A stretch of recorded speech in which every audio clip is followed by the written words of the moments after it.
Guys, welcome to my new blog. और I am back in Portland. अभी 2 हफ्ते के लिए अटलांटा गया था। आपने कुछ ब्लॉग तो देखे होंगे। और सबसे पहले तो कॉन्ग्रेचुलेशन यश भाई को। यश भाई ने चेक राइड अपनी पास कर ली बिल्कुल फ्लाइंग कलर्स के साथ। ओरल एग्ज़ाम भी हो गया पास यश भाई का, और प्रैक्टिस वाला जो एग्ज़ाम था वो भी पास हो गया। यश, कितने घंटे का था ओरल तुम्हारा एग्ज़ाम? 2.5 आवर्स। ये देखो, गजब एग्ज़ाम होता है वो 2.5 आवर्स का।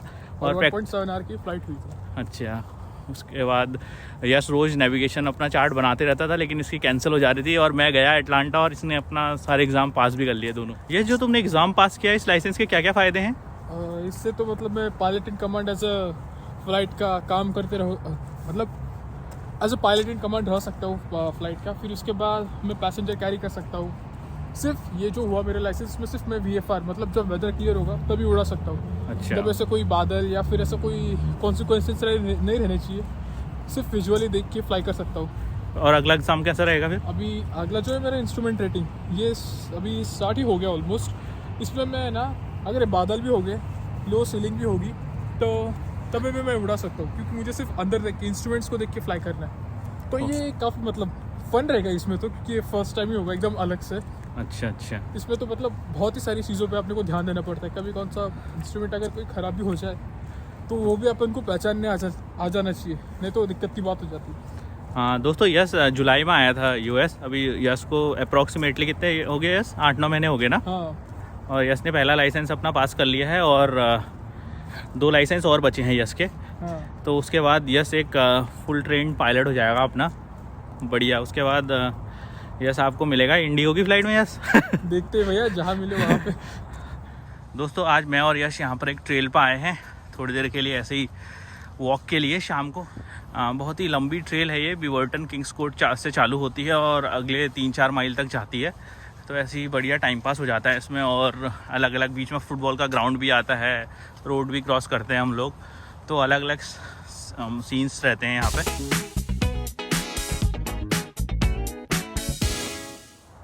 दोस्तों देखो, ये कुत्ते भी आते हैं यहाँ पे मज़े एंजॉय करने के लिए। दोस्तों देखो, ये हाई टेंशन वायर है यहाँ पे। इसके नीचे की ज़मीन बिक नहीं पा रही है यार।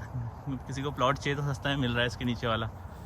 दोस्तों, मैं यश से बोल ही रहा था कि इसने तो एग्ज़ाम पास कर लिया, अब ये बिल्कुल एलिजिबल बैचलर हो गया है। यस, क्या बोलते हैं, मराठी लड़की से शादी करनी है? उत्तराखंड की लड़की भी चलेगी? कोई भी चलेगी भैया। अरे सही है फिर यार, तुम्हारा हल्द्वानी में रिश्ता ढूंढ लेते हैं इस बार। पक्का। लेकिन हल्द्वानी की लड़की से शादी करने के लिए 3-4 शर्तें होती हैं यार। तुम्हें शर्तें सुनाया था पहले हल्द्वानी की लड़की से शादी करने के लिए। अच्छा।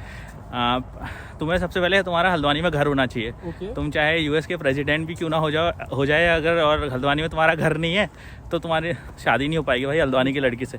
और तुम्हें घर भी बिल्कुल प्रॉपर हल्द्वानी में चाहिए। 5 किलोमीटर उधर उधर भी नहीं चलेगा, नहीं तो नासिक में रहता होगा, 10 किलोमीटर बाद भी नासिक ही होता होगा।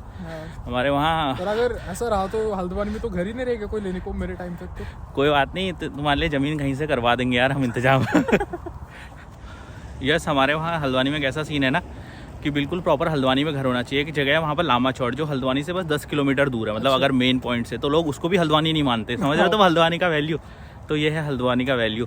तो जैसे अगर तुम्हारा कोई 5 किलोमीटर ऊपर नीचे होगा तो एक जगह है वहाँ काठगोदाम, तो हल्द्वानी में लोग बोलने लग जाते हैं, अरे कहाँ हल्द्वानी में हुआ है यार, वो तो भीमताल में आ जाने वाला होगा। कि अगर तुम्हारी हल्द्वानी की लड़की से शादी हो गई ना, तुम्हें वैसी सक्सेसफुल इंसान हो गए तुम। अब तुम्हारी ज़िंदगी में रहा नहीं कुछ अचीव करने के लिए, समझ रहे हो?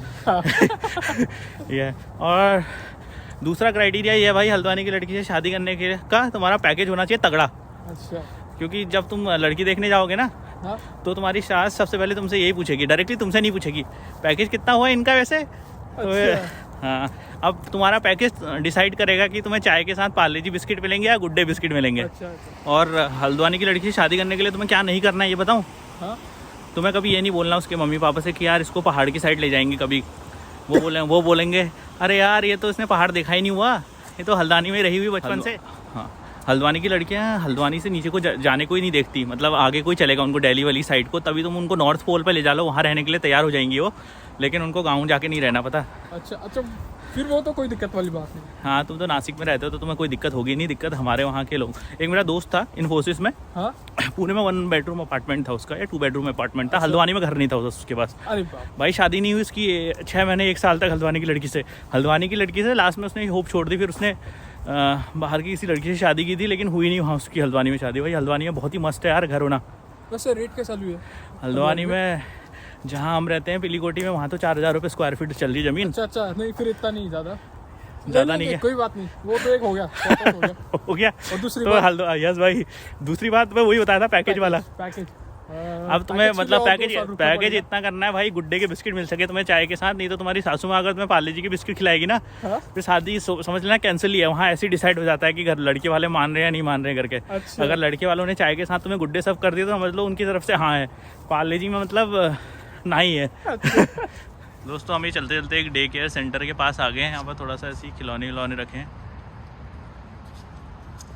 दोस्तों यहाँ बर्फ़ पड़ी थी 3-4 दिन पहले, सामने देखो बर्फ़ का ढेर, ये साइड कर दी है बर्फ़। यहाँ पर जैसे बर्फ़ पड़ती है तो रोड तुरंत क्लियर कर देते हैं। तो अभी ऐसी आपको बहुत सारी जगह ऐसी साइड में दिखते रहेगी। यस तो पहली बार ये स्नोफॉल देख रहा था, इससे पहले यस ने बर्फ़ को बस अपने फ्रीज़र में देखा था और कहीं दिखती नहीं थी, तो यस को बस फ्रिज वाली बर्फ़ के बारे में पता था। इस बार यस कैसा लगा तुम्हारा फर्स्ट स्नोफॉल का एक्सपीरियंस, कैसा रहा? मज़ा आया भैया, मतलब कुछ अलग ही एक्सपीरियंस किया, वो भी अपने देश में, किसी ऐसे बाहर के देश में। अच्छा हाँ, बहुत सारी चीज़ें सीखने को मिली, वेदर की। हमारे वहाँ तो पढ़ते रहती, हमने तो बचपन में भी देखी है। तो मैं तो ऐसी बोरिंग सा क्या मतलब, ऐसे पहले दिन अच्छा लगता है, उसके बाद अगले दिन से बिल्कुल बोरिंग। यहाँ इंडिया स्वीट्स एंड स्पाइसेस के पास आ गए हैं। यहाँ पर बहुत ही बेहतरीन समोसे और छोले भटूरे मिलते हैं। हम तो जनरली आते रहते हैं यहाँ पर हर वीकेंड को। इस बार दोस्तों हम वापस आ गए हैं घर के पास, थोड़ा सा बचा है घर, हाफ माइल। आज हमने 6000 स्टेप पूरे किए बहुत दिनों बाद। मैं तो चल ही रहा था वेयर हाउस में, यस भाई घर में मज़े करते रहते हैं हमेशा वैसे। अब यस को ही चलाना है, यस बोलते रहता है जिम जाएंगे, और कभी गए नहीं। मैं तब भी खेल लेता हूँ थोड़ा बहुत। यस हो गया है लेजी। यस तुम्हारा 2024 रिजोल्यूशन क्या है? मेरा हाँ, फिट रहने का। वो 1 जनवरी से चल ही रहा है मेरा जिम जाने का। अच्छा, बस जा नहीं पा रहा हूँ है मैं वो 1 फेब से जाऊँगा। जब मैं जैन में नहीं जाना चाहिए, पता है, रिदम टूट जाता है। सारे लोग जैन में ही जाते हैं ना। और दोस्तों मैं यश के साथ एक अलग से एक ब्लॉग बना रहा हूँ, बहुत मज़ेदार ब्लॉग रहने वाला है वो, ज़रूर देखना।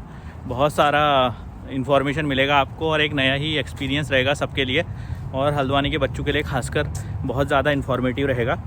और यश अपना पूरा ज्ञान प्रस्तुत करेंगे उस ब्लॉग में सबके सामने, तो ज़रूर बने रहना हमारे साथ उस ब्लॉग में।